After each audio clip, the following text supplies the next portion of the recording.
Hello everyone, this is Miss West Texas.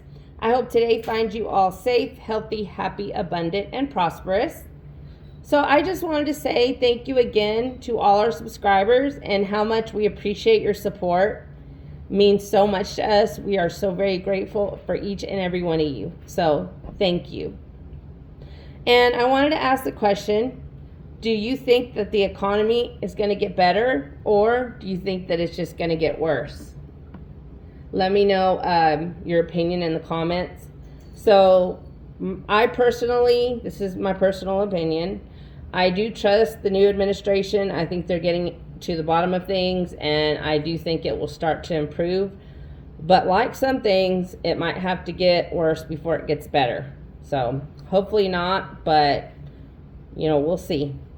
Now, with that being said, I wanted to go over today how current economic trends affect precious metal prices and then just give some examples.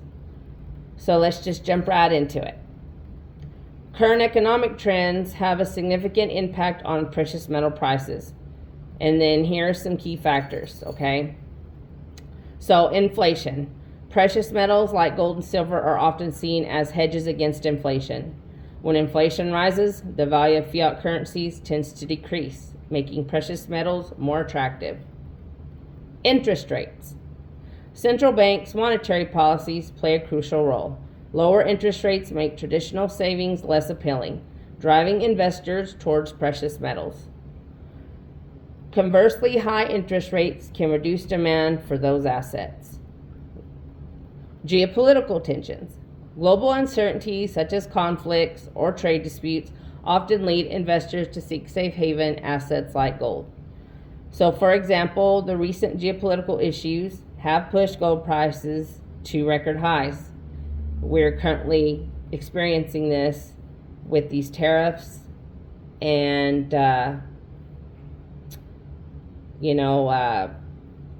the conflicts that we have going on in certain places, okay? Another one would be economic growth. During periods of economic growth, investors may prefer riskier assets like stocks or crypto, depends on who you ask, which can decrease demands for precious metals. However, during downturns, metals are seen as a stable investment, and I think right now we're currently in a downturn from what I understand. The markets aren't doing so well. And then another one would be currency strength. So the value of the US dollar, for instance, directly affects precious metal prices. A weaker dollar makes metal cheaper for international buyers, increasing the demand. These dynamics create a complex and ever-changing market for precious metals. And then here are some notable examples of past trends in precious metal prices and their impacts. So the first one would be the gold surge during the 2008 financial crisis. I don't know if y'all remember that. I personally do. But as global markets collapsed, investors flocked to gold as a safe haven. Gold prices soared from around $800 per ounce in 2008 to over $1,900 per ounce by 2011. This trend highlighted gold's role as a hedge against economic uncertainty. So it went up during that 2008 crisis. Silver's spike in 2011. Silver experienced a dramatic rise, reaching nearly $50 per ounce in April of 2011. This was driven by increased industrial demand and speculative trading. However, the price quickly dropped, showcasing the validity of silver compared to gold. Another one would be the impact of the CO-19 in 2020. If you know what I mean, I don't want to say the name, but y'all know what I'm talking about. We all got it. So during that phase, gold prices hit record highs, exceeding $2,000 per ounce in August of 2020. This was due to widespread economic uncertainty and stimulus measures that weakened fiat currencies.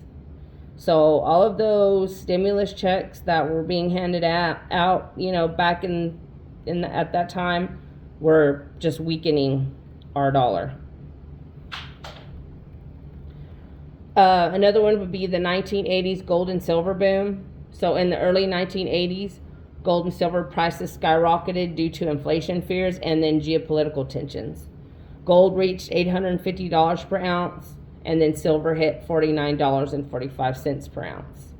However, these prices plummeted shortly after, emphasizing the risk of speculative bubbles. Okay, these examples just illustrate how economic, geopolitical, and industrial factors can dramatically influence the precious metal prices. And then these are several factors that contributed to these trends in precious metal prices. So economic uncertainty would be one of them. Events like the 2008 financial crisis and the CO-19 in 2020 created widespread economic instability. Investors turned to gold and silver as a safe haven asset, driving up their prices. And you know how bad our economy was back then. So, and then inflation and currency weakness. So during periods of high inflation or weakening fiat currencies, precious metals become attractive as a hedge against eroding purchasing power. For example, quantitative easing during the pandemic weakened currencies, boosting gold prices. And then geopolitical tensions was, I mentioned it a little earlier. So conflicts and political instability often lead to increased demand for precious metals. For instance, the early 1980s saw a boom in gold and silver prices due to inflation fears and geopolitical concerns. And then another one would be industrial demand. Silver's spike in 2011 was partly driven by the increased industrial demand, particularly in electronics and solar panels. So this demand added to the speculative trading, and it amplified the price surge. And that's about the time that, cell phones were getting more advanced and iPads and all that stuff were starting to come out. So that makes sense. And then another one would be speculative trading. So speculation played a significant role in the validity of the silver prices as seen in 2011, when prices quickly rose and fell. So basically people just speculating, okay? So these factors demonstrate how economic, geopolitical, and industrial dynamics interact and shape precious metal markets. So any kind of economic issues will affect it. Any kind of geopolitical, as far as economic would be like tariffs or,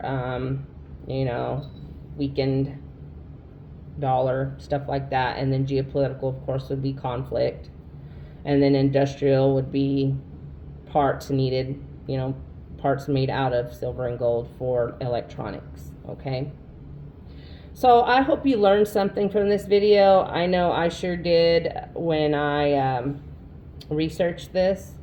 And so I appreciate if you made it this far into my video. If you haven't already, please subscribe. Give us a like. We appreciate you very, very, very much. Okay? I hope you all have a wonderful day. And as always, hugs, hearts, and high fives.